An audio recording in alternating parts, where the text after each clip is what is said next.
Hi. Mia, Reese, me. That's Dad, that's me. Mommy. Now upstairs.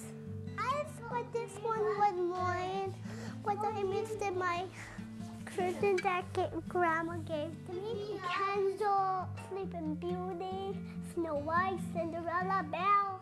Now upstairs in my room. Here. This has been a really good experience for our kids. They now have a room to themselves. They don't have to share. There's lots more room for hide and seek. That's right.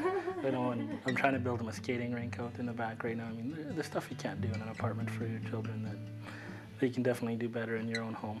Right. It makes life better for them. So, this is the playroom. It's the new toys.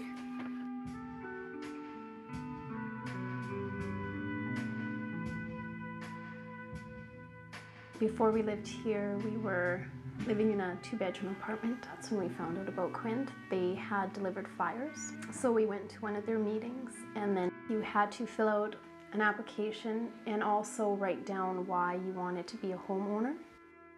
So that in itself was lengthy because you want to write down just the right thing for your family and its situation. And they had to narrow it down to, I think at the time, 20 families, and they had quite a few more than that for application. And it took 20 minutes to write. That was it. Just sat down and write it, and it says, Randy goes, "You're not going to tell them all that stuff." He says, "Well, they said tell a little of yourself." The second time when I went again, I went with my sister. She made me go, and I was thinking, oh, I'm not going to get accepted, because the first time I didn't hear nothing back from them. I was told the second time, make sure you put your heart into your application. Write down, even if you have to use more paper, write down what your situation is. You know, like how's your community involvement? What can you do to make sure that your house is maintained? Like, are you going to be able to maintain this home and then every step along the way? Yeah, like I said, it felt like it took years because I just wanted to know.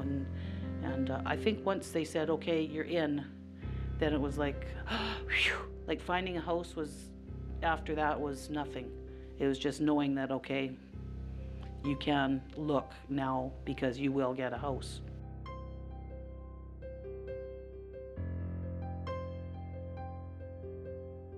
I was ecstatic when I found out I was accepted into a Quint home. And then I went driving around, and you pick your own house. You get a selection, like 3 opportunities to pick your own place, and they show you a lot of different houses. They say, are you sure you're going to be happy? And then they buy it for you. We help set up a budget for the families, find the house, ensure that the house is renovated and meets that minimum health and safety standard, help the family move in and set up their mortgage payments. I think that's the way they want it. I think they want to be there for you, but I think they probably want their role to decrease as the years go along. Because I mean, they're not babysitters, and they're not landlords. They're there to help us and to advise us and to do things like that for us. And definitely in the first year or two, you're gonna run into things that you didn't know you were gonna run into. But I mean, you can pick up the phone and phone somebody at Quint, and they can help you. They can steer you in the right direction. And we just said, yeah, if it's our name can be put on it, we'll take it. Yeah, the garage did it for you. Yeah, I know.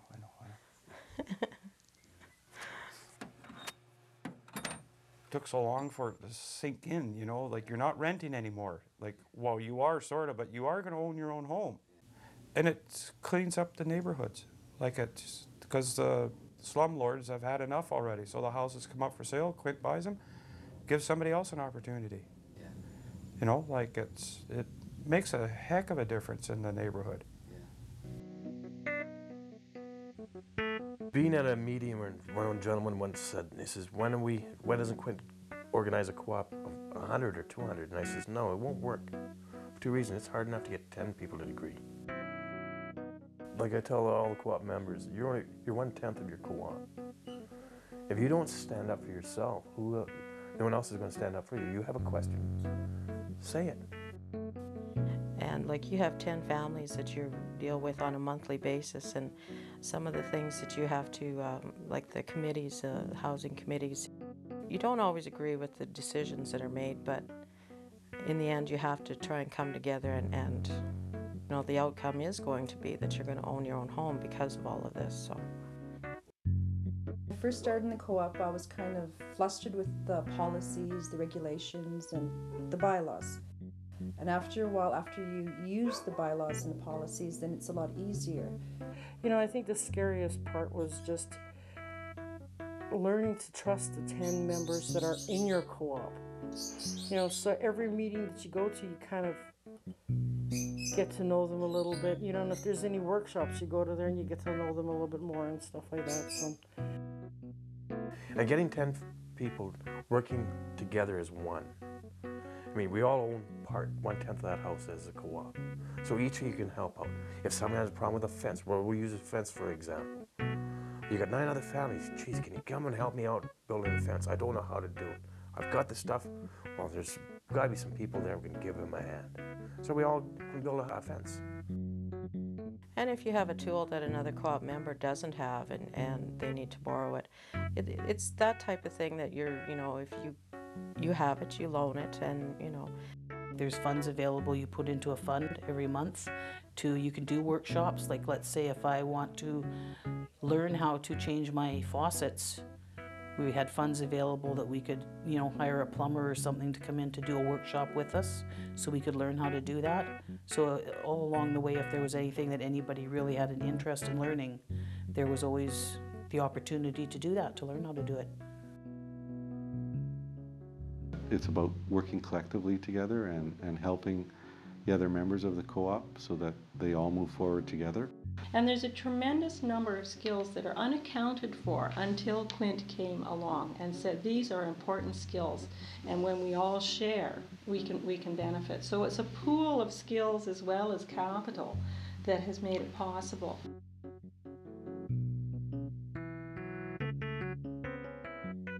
The way that Quint goes about things is to put quite a bit of emphasis on developing people and developing human capacity, particularly through things like training and participation opportunities. And I think that we've always talked about you have to build strong communities in order for even your individual house to have value and for you to feel stable.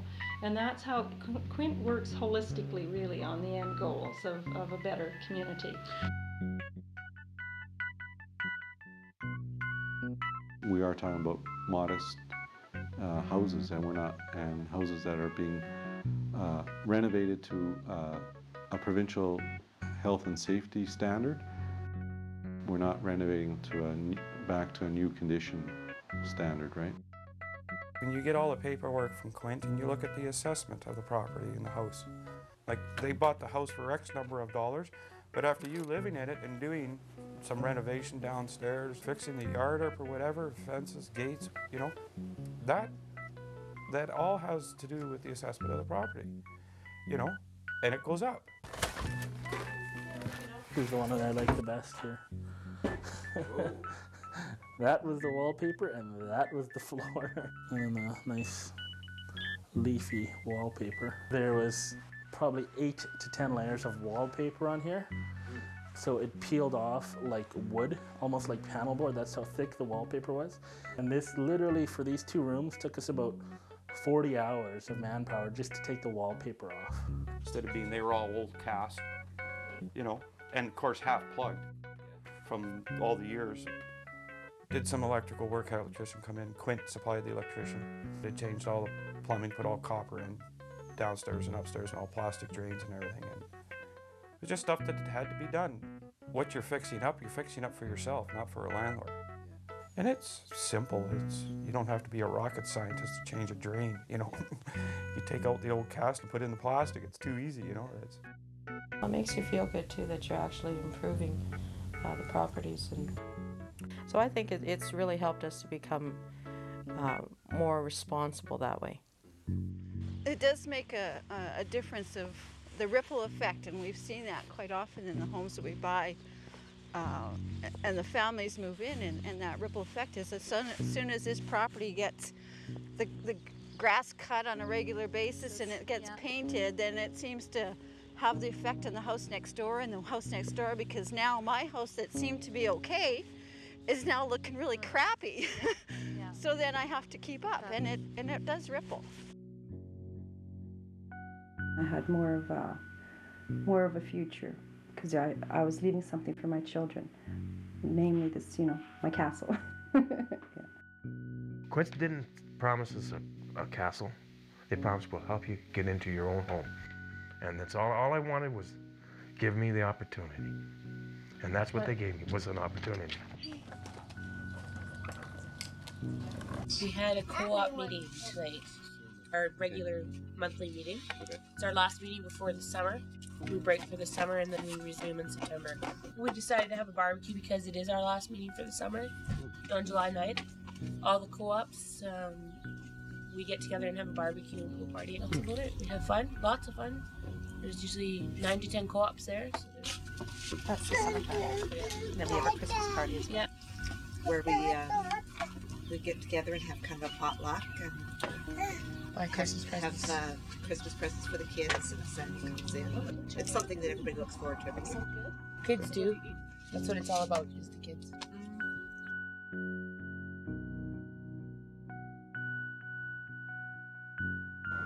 And here we see Quint Developments coming up on our screen. Quint Development Corporation is a non-profit group committed to improving the social and economic well-being of Saskatoon's core neighborhoods through a community economic approach. And Quint is well known for its affordable housing program. They've been able to provide the opportunity for 70 low-income families to own their own homes by becoming members of housing cooperatives. And Quint, in that sense, did some pioneering work as a community-based organization, which we're very respectful of.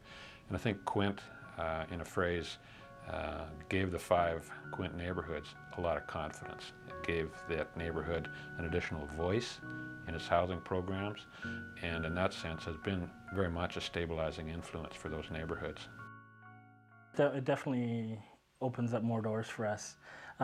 Because the money that we're putting into our mortgage is our money now. We're not paying somebody else to live in their apartment or their house, and that's gonna give us more equity in ourselves. We're gonna have assets that we never would have had 5 years from now.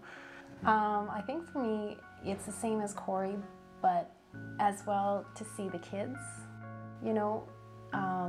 like I said, this is our home. We can watch from the window and see them play. And I think for me, that's what it is. Yeah, you have a real sense of a family and of a place to call your own. But for him to get involved with Quint, it was a shock to me, because he swore up and down that there's no way it was a real organization that would help people, low-income people, get a mortgage, right? From being a skeptic to being the vice chair of Quint, that's a big change. Well, I did my 5 years with the co-op, and I've been out now for a year, on my own for a year and a half, about a year and a half now. You decide for yourself now. This is my house. I'm not going till I say I'm going. And you can't make me, sort of thing.